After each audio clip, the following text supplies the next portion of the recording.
let's talk about salt and pepper. Salt and pepper is just a fighter's ability to throw light punches and hard punches, something that most people cannot do. It's really difficult to do it because our natural instinct as humans is to throw hard whenever we get into some kind of a combat situation. And we're talking about street fighters, amateur fighters, pro fighters, doesn't really matter. Most people, when it's time to fight, they want to throw with everything they got to finish their opponent fast. But a lot of times this backfires on us for a few different reasons. Number one being that it's very easy to see a person's punch coming when they telegraph. And chances are, when you go to throw a really hard shot, you're going to telegraph, right? Because you want to get as much leverage into that shot as possible. So you cock back and you swing. But when you cock back, somebody can tell that a punch is coming. So that's why there's a lot of power in throwing light shots and mixing in hard shots, salt and pepper. So when you throw a light shot, it's going to throw your opponent's defensive awareness off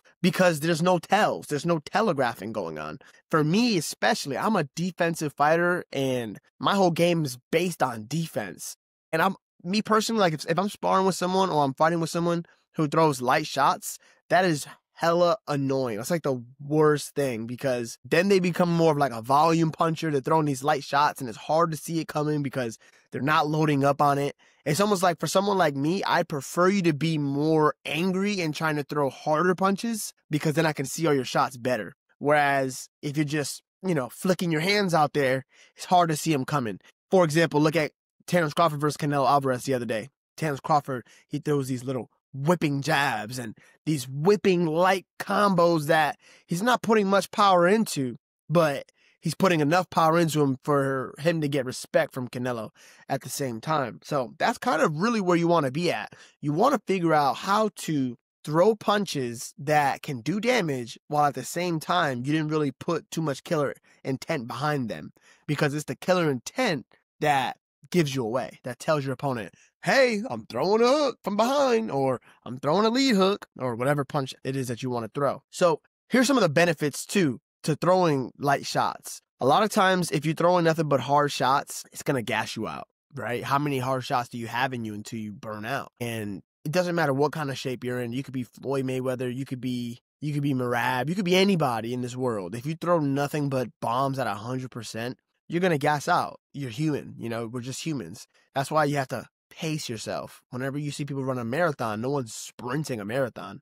Whenever you see people doing anything for a long duration, it's not a sprint. They have to pace themselves. And obviously, I know in a fight, you don't have forever. You have a certain time limit. So you have to go as hard as you can within a certain time limit without burning yourself out. And so that's where throwing these light shots can really come in handy. Sometimes, for me, the way I look at it is maybe 70% of my work should be 60% to 30% range. And then 30% of your work should be the above 70% range. And that's going to pretty much be able to keep you it can keep you fresh where you need to be fresh, but it could also allow you to explode when you need it.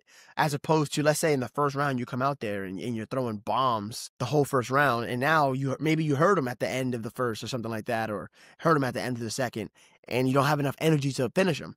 Whereas if you were going kind of light and then you just caught them with a nice shot, you got a lot of energy still in you to now empty out the gas tank if you wanted to do that. Another benefit to throwing light shots and using the salt and pepper style is that you're going to actually throw off your opponent's timing big time as far as defense and counters go. So again, if I want to counter my opponent, the more he has killing intent, the more he cocks back, I can see his punch coming and then I can counter him. I can slip, I can roll, or I can plan accordingly based on the fact that he's cocking back. But if he's just flicking his hands out there, it's hard for me to even get a read on it, let alone counter it. There's really no way for your opponent to counter or defend you when your shots are light. And then what you do is you wind up mixing in the hard punches and catching them off guard. Especially since, let's say, for example, your opponent might be moving his head, a decent amount in the beginning of the fight. But as he sees your shots are really light, he stops really moving his head as much, and then boom, you come with the big shot. Look at somebody like Lomachenko, for example. He throws a lot of pity pat and then he comes over with the big hard shot.